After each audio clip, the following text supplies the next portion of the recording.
So guys welcome back and today हम जिस movie को एक्सप्लेन करने वाले हैं उस मूवी का नाम है सन ऑफ सरदार 2। तो चलो बिना किसी देरी के इस मूवी को एक्सप्लेन करते हैं और इस मूवी की स्टोरी को कवर करते हैं। तो मूवी शुरू होती है और मूवी के शुरुआत में हम जस्सी रंधावा को देखते हैं जो कि अपनी मम्मी के साथ रह रहा होता है, लेकिन यहाँ पर उसका एक सपना होता है कि वो लंदन जाए। अब बात कुछ ऐसी है कि कुछ सालों पहले उसकी शादी हो चुकी है और उसकी वाइफ का नाम है डिम्पल, जो कि यहाँ से शिफ्ट होकर लंदन में रह रही है जहाँ पर वो जॉब करती है और वहीं पर रहती है। इसीलिए जस्सी लंदन जाना चाहता है, लेकिन यहाँ पर सबसे बड़ी प्रॉब्लम ये है कि जब भी वो वीजा के लिए अप्लाई करता है वो हर बार रिजेक्ट हो जाता है। इसीलिए वो काफी उदास रहता है और भगवान को काफी भला बुरा भी कहता है। अब इतना ज्यादा ट्राई करने के बाद आखिरकार उसको वीजा मिल जाता है और वो लंदन जाने की तैयारी भी कर लेता है। जिसके बाद हम देखते हैं कि वो लंदन में पहुंच चुका है जहाँ पर वो अपनी वाइफ से बहुत टाइम के बाद मिलने वाला है। लेकिन वो जैसे ही अपनी वाइफ से मिलता है वैसे उसको पता चलता है कि उसकी वाइफ ने यहाँ पर उसको किसी और काम के लिए बुलाया है। असल में उसकी वाइफ ने उसे यहाँ पर डिवोर्स देने के लिए बुलाया था क्योंकि वो किसी और लड़के से प्यार करने लगी थी। लेकिन जब जस्सी ये सब चीजों को सुनता है तो उसके होश उड़ जाते हैं और वो पूरा कंफ्यूज था कि आखिर ये क्या हो रहा है। अब इस उदासी के साथ वो किसी अपने दोस्त के पास जाता है जो कि उसको कहा करता था कि जब भी तुम लंदन में आना तो मुझसे जरूर मिलना, और इसी वजह से जस्सी बहुत ही डिप्रेशन में उसके घर पर चला जाता है। अब यहाँ पर सीन कट होता है और हम एक पंजाबी शादी के अंदर राबिया को देखते हैं जो कि अपने ग्रुप के साथ डांस कर रही होती है और उसका काम भी यही होता है। लेकिन हमें बताया जाता है कि ये पाकिस्तानी है और उसका काम यही है कि ये दूसरों की शादी में जाती है और वहाँ पर डांस वगैरह कर कर ये अपना लाइफ को जीती है, और ऐसे इनका टाइम सही से कट रहा होता है। अब राबिया के साथ यहाँ पर उसका पति दानिश और उसके साथ दो लोग और भी हैं और यहीं पर उसकी बेटी भी है, लेकिन वो डांस वगैरह में नहीं आती है। अब उस लड़की का नाम हमें यहाँ पर सबा बताया जाता है जो कि एक गोगी नाम के बहुत ही अमीर लड़के से प्यार करती है और उसी से शादी भी करना चाहती है। लेकिन अब हमें यहाँ पर बताया जाता है कि दानिश बहुत ही ठरकी टाइप का इंसान है और इससे पहले उसने एक शादी और भी कर रखी है। अब देखो गोगी के जो डैड है उनका नाम राजा है और वो बहुत ही ज्यादा अमीर और बहुत ही पावरफुल इंसान है। वो अपने बेटे गोगी की सारी ख्वाहिशों वगैरह को पूरा करते हैं और वहीं पर गोगी अपने गर्लफ्रेंड की पूरा करता है। लेकिन सबा ने अभी तक गोगी को ये बताया नहीं है कि वो पाकिस्तानी है, क्योंकि गोगी तो पूरा का पूरा इंडियन है और यहाँ तक कि उसके फादर भी इंडियन ही है। और उसके फादर भले ही एक इंडियन इंसान है लेकिन उनके अंदर देशभक्ति वगैरह बहुत ही भरी पड़ी है और वो दूसरे लोगों को पसंद बिल्कुल भी नहीं करते हैं। अब देखो गोगी और सबा एक दूसरे से बहुत ही प्यार करते हैं और यहाँ पर वो शादी भी करना चाहते हैं, लेकिन सबा हमेशा कहती है कि वो जब भी शादी करेगी वो भाग के करेगी, वो फैमिली वालों को कुछ भी नहीं बताना चाहती है। अब इसका रीजन हमें मूवी के आगे बताया जाएगा। इधर हम राबिया को देखते हैं जो कि एक शादी को अटेंड करने गई हुई थी, लेकिन तभी उसके पूरे क्रू को पता चलता है कि उसका हस्बैंड दानिश कहीं पर भाग गया है। अब सही से जांच पड़ताल करने पर उसको पता चलता है कि उसका जो हस्बैंड है वो किसी रशियन औरत के साथ भाग गया है और जरूर से वो उसके साथ पैसों के लिए भागा होगा क्योंकि वैसे ही ठरकी टाइप का इंसान है। अब इसके दूसरी तरफ हम जस्सी को देखते हैं जो कि अपने दोस्त के घर पर रुका हुआ था, लेकिन उसके दोस्त की बीबी को जस्सी बिल्कुल भी पसंद नहीं था। इसीलिए जस्सी का दोस्त जस्सी से बोलता है कि अब तुम्हें यहाँ से जाना पड़ेगा, नहीं तो मेरी वाइफ मेरे को भी घर से निकाल देगी।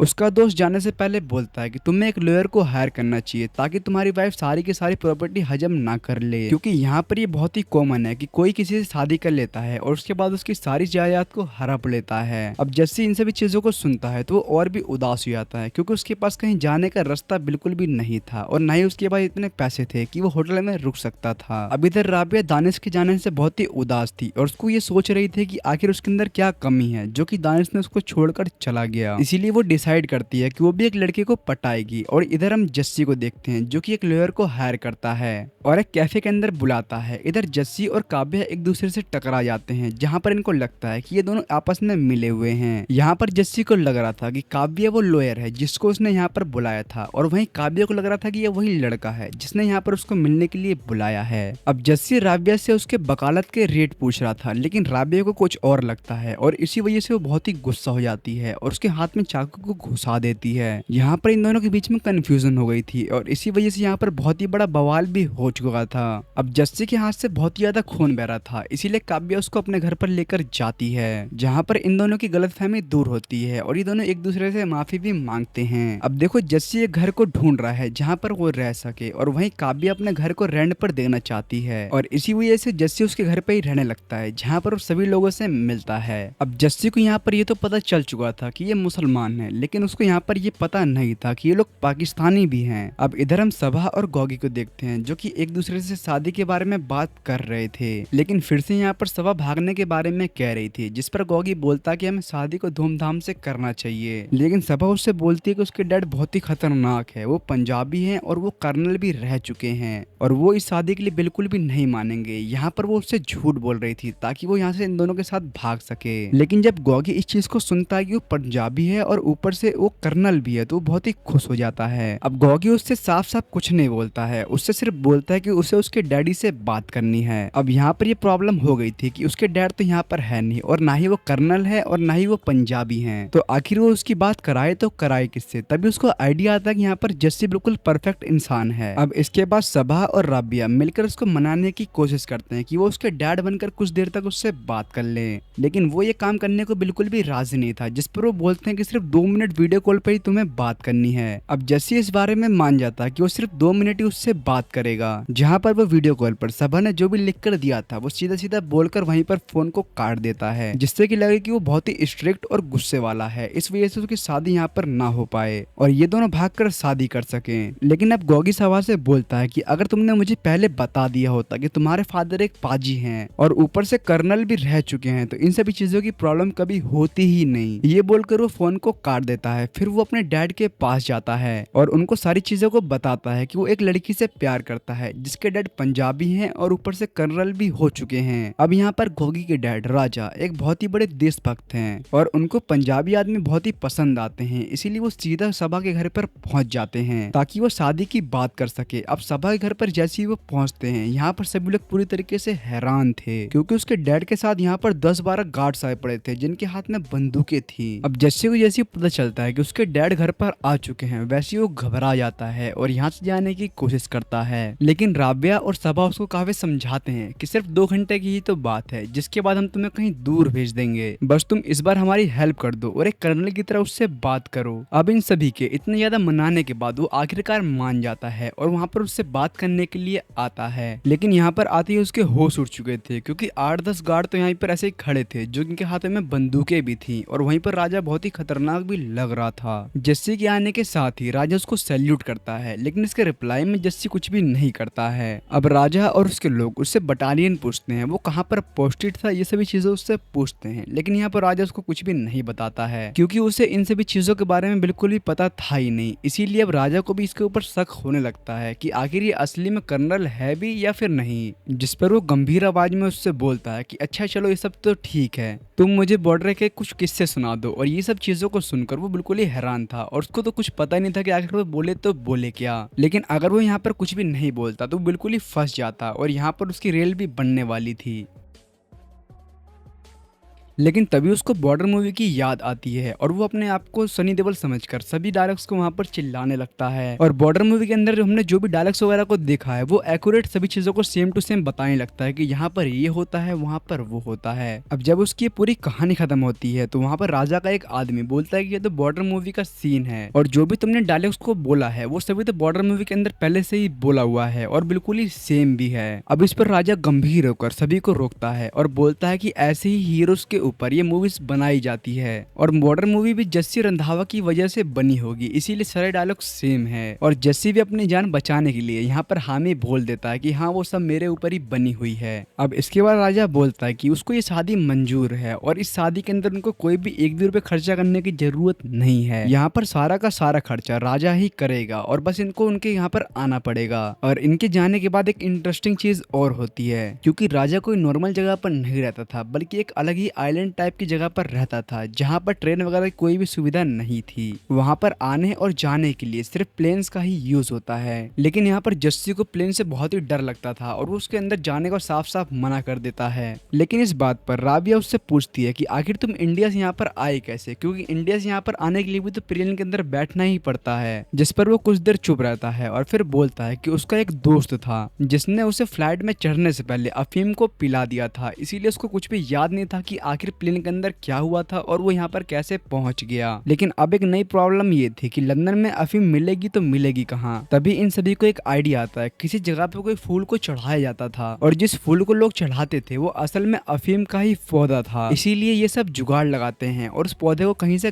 गायब कर यहाँ पर लेकर आते हैं और बहुत ज्यादा मेहनत करने के बाद उसमें से अफीम को भी निकाल लेते हैं, जिसको रंधावा को पिला दिया जाता है और इसी तरीके से वो राजा के घर पर भी पहुंच जाते हैं। अब जैसे राजा घर पहुंचता है तो वो बहुत ही उटपटांग सी हरकतें करता है क्योंकि वो नशे के अंदर था। अब यहाँ पर राजा इन सभी को अपने फैमिली के बारे में बताता है कि राजा के डैड हमेशा शादियां करते रहते थे और वहीं उसकी माँ की भी शादी उससे हुई थी। अब राजा बताता है कि उसकी माँ पूल डांसर है और इसी पूल डांसिंग की वजह से उसके डैड ने उससे शादी की थी। फिर वो राज की बात भी बताता है कि उसको नाचने वालों से बहुत ज्यादा नफरत है और वो उनको पसंद नहीं करता है। और अभी राजा के दो भाई भी हैं, एक का नाम है मोंटी और एक का नाम है टोनी और इन दोनों की अभी तक शादी नहीं हुई है। अब इस सब के बाद अचानक से राजा बोलता है कि उसको झूठ बोलने वालों के साथ बहुत ही नफरत है और वो करीब साल में 4-5 लोगों को तो जान से मार देता है बिकॉज उन लोगों ने उससे झूठ बोला था। क्योंकि छोटी मोटी गलतियों को तो वो इग्नोर कर देता है, लेकिन जो भी बड़ी गलतियां होती हैं उनको वो जान से मार देता है या फिर खत्म कर देता है। अब इन सभी चीजों को सुनने के बाद जस्सी बहुत ही डर जाता है और कुछ टाइम के बाद उसको ये भी पता चलता है कि राबिया का पूरी की पूरी फैमिली ही पाकिस्तानी है, जिससे कि वो और भी ज्यादा डर जाता है। अब यहाँ पर वो समझ जाता है कि इन सभी चीजों के अंदर वो बहुत ही बुरी तरीके से फंसने वाला है। अब इसके बाद हम बंटू नाम के एक आदमी को देखते हैं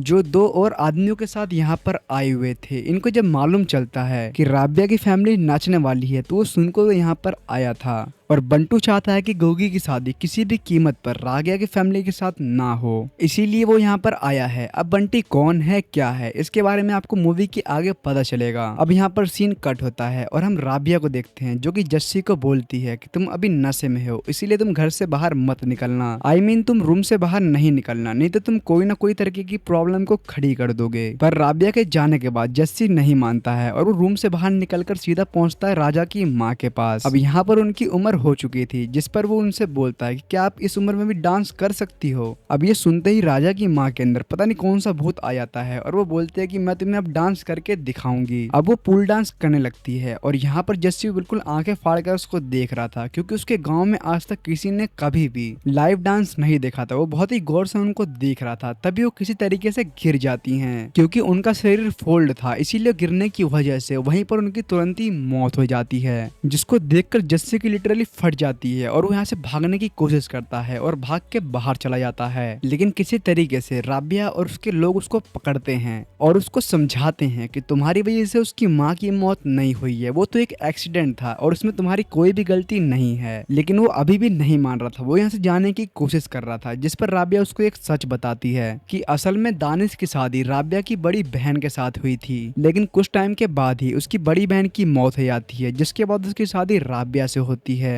पर यहाँ पर राबिया सबा के साथ ही मैक्सिमम टाइम बिताती थी, इसीलिए उसको ये चीज पसंद बिल्कुल भी नहीं था, इसीलिए दानिश ने उसे छोड़ दिया और अब वो यहाँ से जा चुका है। अब इतनी इमोशनल स्टोरी को सुनकर जैसे डिसाइड करता है कि वो यहीं पर रहेगा जब तक ये सभी चीजें सॉल्व ना हो जाएं। अब इसके बाद हम राजा की माँ का फ्यूनरल को देखते हैं जहाँ पर सभी लोग आए हुए थे। तब यहाँ पर बंटू अपने 2 चोलों के साथ पहुंचता है। अब यहाँ पर बंटू को गोगी की शादी को तोड़ना था, इसीलिए वो यहाँ पर कुछ ऐसा बोलता है जिसे सुनकर सभी लोग यहाँ पर हैरान हो जाते हैं। वो लिटरली यहाँ पर डांसर्स के बारे में बेइज्जती कर रहा था और जो लोग यहाँ पर नाचते वगैरह हैं उनको बहुत ही उल्टी फुल्टी चीजें बोल रहा था। अब यहाँ पर तो राबिया की फैमिली के बारे में बात कर रहा था, लेकिन यहाँ पर किसी को भी नहीं पता था कि राबिया की फैमिली डांस करती है। यहाँ पर सबको लगता है कि वो राजा की माँ के बारे में सभी चीजों को बोल रहा है, जिसको सुनने के बाद सभी को बहुत ही गुस्सा आता है और वो सभी बंटू को पकड़कर उसकी बहुत ही अच्छी तरीके से खातिरदारी करते हैं और काफी मारते पीटते हैं। अब कुछ देर के बाद यहाँ पर राजा आता है जो कि बोलता है कि राजा का डैड अब ये नहीं चाहते हैं कि ये शादी कंटिन्यू हो क्योंकि उसकी पत्नी की अभी मौत हुई है, इसीलिए वो इस शादी को पोस्टपोन करना चाहते हैं। लेकिन ये सभी चीजें इनके लिए पॉसिबल नहीं थी क्योंकि अगर टाइम के साथ इन सभी को इनकी असलियत के बारे में पता चल गया तो ये शादी कभी भी नहीं होगी और यहाँ तक कि इसकी जान भी जा सकती है। अब काफी ज्यादा सोचने के बाद ये सभी डिसाइड करते हैं। अब ये सभी राजा के डैड के चाय के अंदर अफीम को मिलाकर उनको पिला देते हैं, जिससे कि उनको कुछ भी याद नहीं होता है और वो कहते हैं कि जिस डेट पर ये शादी थी उसी डेट पर वाली शादी को की जाएगी। अब राजा के डैड ने इन सभी चीजों को कहा था, इसीलिए डिसाइड ये होता है कि जिस दिन शादी है उसी दिन शादी को निभाया जाएगा। अब इनकी शादी से पहले यहाँ पर एक प्रोग्राम होता है जो कि बिल्कुल ही साइलेंटली चल रहा था, क्योंकि सभी को पता था कि राजा को डांस वगैरह बिल्कुल भी पसंद नहीं है। लेकिन यहाँ पर राब्या और उसका पूरा का पूरा ग्रुप डांस वगैरह करने लगता है और बहुत ज्यादा मजे भी करते हैं, पर ये चीज राजा को बिल्कुल भी पसंद नहीं आ रही थी। इतने में हम बाहर जस्सी को देखते हैं जो कि इन सभी चीजों को छोड़कर जा रहा होता है, लेकिन जाने से पहले उसकी माँ का उसको फोन आता है जो कि उससे बात करती है। यहाँ पर इनको पता चल चुका था कि डिम्पल के साथ अब जस्सी नहीं रह रहा है और वो डिवोर्स भी चाहती है, और उनको ये बात भी पता चल चुकी थी कि वो राबिया और उसकी फैमिली के साथ यहाँ पर रहता है और उनकी मदद भी कर रहा है। जिस पर उसकी माँ बोलती है कि भले ही तुम अपनी फैमिली को नहीं बचा पाए, लेकिन दूसरे की फैमिली की हेल्प करो ना जरूरी है, इसीलिए तुम उनकी हेल्प करने के बाद ही वापस आना।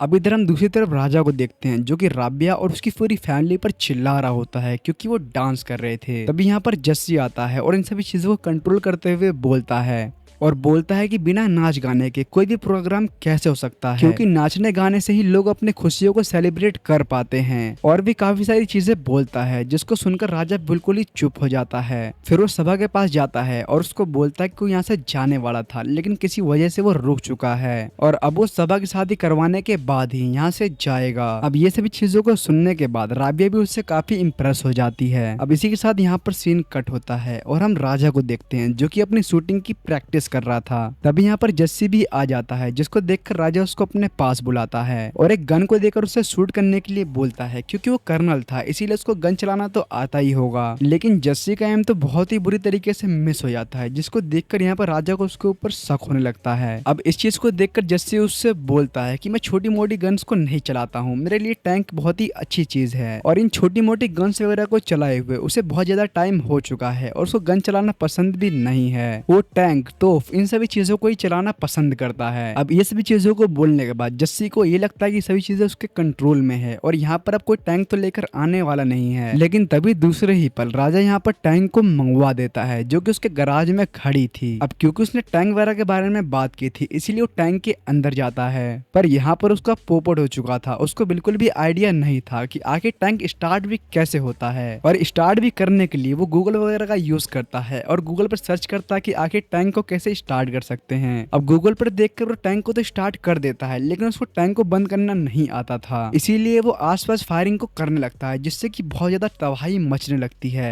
इधर बंटू और उसके दो आदमी चोरी छुपे घर के अंदर जाने की कोशिश कर रहे थे, लेकिन अनजाने में जस्सी ने उनको भी सबक सिखा दिया था। पर इन सभी चीजों को देखकर राजा बहुत ही खुश होता है क्योंकि उसके ऊपर बहुत ही प्राउड था कि कोई आर्मी का बंदा उसके रिलेटिव में होने वाला है। अब अगले दिन शादी थी इसीलिए सभी लोग बहुत ही ज्यादा खुश थे और काफी मजे कर रहे थे। पर तभी राबिया का ध्यान जाता दानिश की तरफ जो कि यहीं पर काम करता है उसी रशियन लड़की के साथ जिसके साथ वो भागकर यहाँ पर आया था। अब राबिया दानिश से मिलकर बोलती है कि यहाँ पर सभा की शादी हो रही है और वो चाहती है कि वो किसी भी तरह की प्रॉब्लम क्रिएट ना करे, लेकिन दानिश से ये खुशी बर्दाश्त नहीं होती है और वो मोंटू और टोनी के पास पहुंच जाता है और खुशी में उनको बताता है कि राबिया और दानिश एक साथ रह चुके हैं। वो राबिया से बहुत ही ज्यादा प्यार करता है। इस चीज को सुनकर वो जाकर राजा को बताते हैं। अब मोंटी और टोनी की बात सुनने के बाद राजा सीधा राबिया के पास जाता है और उसे इस बारे में पूछता है। अब इस पर वो एक नई कहानी को बनाती है और बोलती है कि जब जस्सी बॉर्डर पर रहता था तब वो दानिश के साथ रहती थी क्योंकि वो अकेली पड़ जाती थी, लेकिन ये सब बहुत ही पुरानी बात है। अब इस चीज को सुनने के बाद राजा को बहुत ही अफसोस होता है कि जस्सी के साथ बहुत ही बुरा हुआ और अभी तक उसको ये बात पता भी बिल्कुल भी नहीं है, इसीलिए ये डिसाइड करते हैं कि ये बात उनको आगे भी नहीं बताएंगे। अब इसके दूसरी तरफ हम राजा को देखते हैं जिससे मिलने के लिए यहाँ पर डिम्पल आई हुई थी। अब डिम्पल उसको बताती है कि जिस लड़के के साथ वो शादी करने वाली थी उसकी नजर डिम्पल के जायदाद पर थी, इसीलिए उसने उसको छोड़ दिया। लेकिन इन दोनों को साथ में राजा ने देख लिया था, इसीलिए राजा उसके पास पहुंचता है। अब यहाँ पर जस्सी भी एक नई कहानी बनाता है और बोलता है कि जब वो आर्मी के अंदर था तो बॉर्डर पर वो बिल्कुल ही अकेला था और वहीं पर उसकी मुलाकात हुई थी डिम्पल से और इनका अफेयर भी ज्यादा टाइम तक नहीं चला था। ये बहुत ही पुरानी बात है। अब जस्सी कहता है कि इस चीज को अब राबिया को बिल्कुल भी मत बताना, लेकिन अब कुछ ही देर में राजा को सभी चीजें सच से तो पता चल चुकी थी